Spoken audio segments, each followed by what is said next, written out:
কমাৰগাঁও থানাৰ অন্তৰ্গত বান বিধ্বস্ত বংকুৱালত ৰাইজৰ দলৰ সভাপতি তথা বিধায়ক অখিল গগৈ।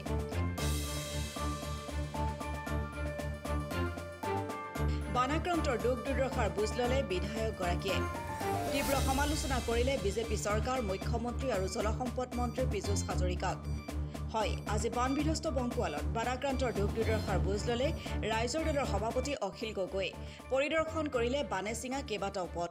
বিধানসভাৰ মজিয়াত বংকুৱালৰ ৰাইজৰ দুখ দুৰ্দশাৰ কথা উত্থাপন কৰিব বুলিও তেওঁ অৱগত কৰে। বিধায়কগৰাকীয়ে সাংবাদিকৰ লগত হোৱা সাক্ষাৎকাৰত তীব্ৰ সমালোচনা কৰে মুখ্যমন্ত্ৰীগৰাকীক।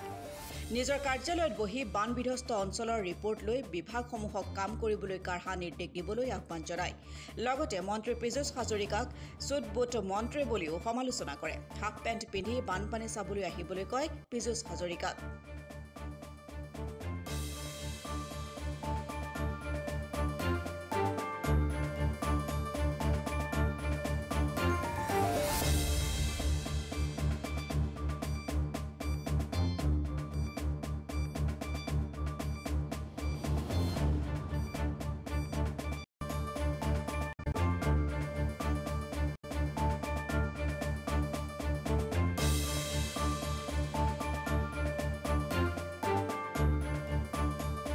অসমৰ মুখ্যমন্ত্ৰীক মই আহ্বান জনাইছোঁ যে আপুনি এনে সেলফি তুলি আপুনি এনে ফটো সেশন কৰি থাকি একো লাভ নাই।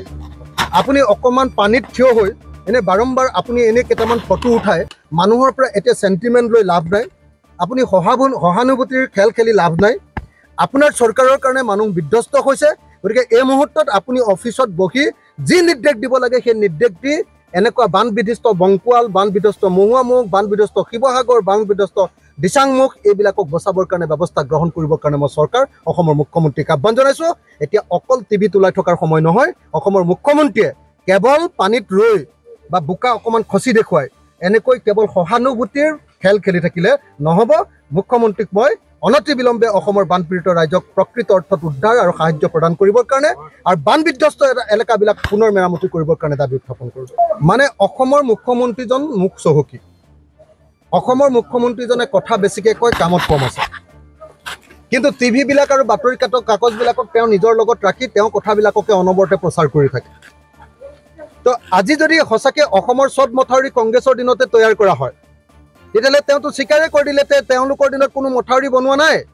কংগ্ৰেছৰ দিনত গোটেই মথাউৰিবিলাক বনাইছিলে। গতিকে কংগ্ৰেছৰ দিনত বনাইছিলে কাৰণে কংগ্ৰেছৰ দিনত ভাগিবও পাৰে।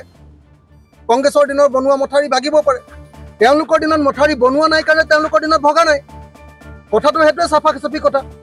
এই মুহূৰ্তত কংগ্ৰেছ বিজেপিৰ কথা কৈ থাকিব লাগেনে অসমৰ মুখ্যমন্ত্ৰীয়ে? এই মুহূৰ্তত তেওঁ নিজৰ অফিচত বহি প্ৰত্যেকটো ঠাইৰ পৰা ৰিপৰ্ট লৈ সেই ৰিপৰ্ট অনুসৰি তাৎক্ষণিকভাৱে বান সাহায্য প্ৰদান, বিধ্বস্ত হোৱা মথাউৰিবিলাক পুনৰ নিৰ্মাণ, বিধ্বস্ত হোৱা পথবিলাক পুনৰ নিৰ্মাণ আৰু এইবিলাক নিৰ্মাণ কৰিবৰ কাৰণে যি পইচা লাগে সেই পইচাবিলাক কেন্দ্ৰীয় চৰকাৰৰ পৰা অনাৰ ব্যৱস্থা কৰিব লাগে। কেন্দ্ৰীয় চৰকাৰৰ ওচৰত এটা বাক্য ক'বৰ কাৰণে অসমৰ মুখ্যমন্ত্ৰীৰ সাহস আছেনে?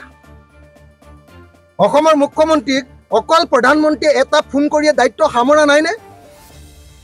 যদি যিজন প্ৰধানমন্ত্ৰীয়ে আজি কাজিৰঙাত আহি যেতিয়া সেলফি তুলিবলৈ আহিব পাৰে, কাজিৰঙাক লৈ মন কি বাত কৰিব পাৰে, সেইজন প্ৰধানমন্ত্ৰীয়ে কাজিৰঙাৰ গড়বিলাক মৃত্যুবৰণ কৰি থাকোঁতে বানপানীৰ সময়ত তেওঁ কিয় ইয়াত এবাৰ চাবলৈ আহিব নোৱাৰে? যিজন প্ৰধানমন্ত্ৰীয়ে অসমৰ মানুহক বানপানীমুক্ত অসমৰ প্ৰতিশ্ৰুতি দিছিল, সেই সময়ত অসমৰ ইমান মানুহ লাখ লাখ মানুহ এতিয়া বানপানীত পৰি থকা অৱস্থাত কিয় অসমৰ মানুহক চাবলৈ সেই প্ৰধানমন্ত্ৰী আহিব পৰা নাই, অহা নাই কিয়?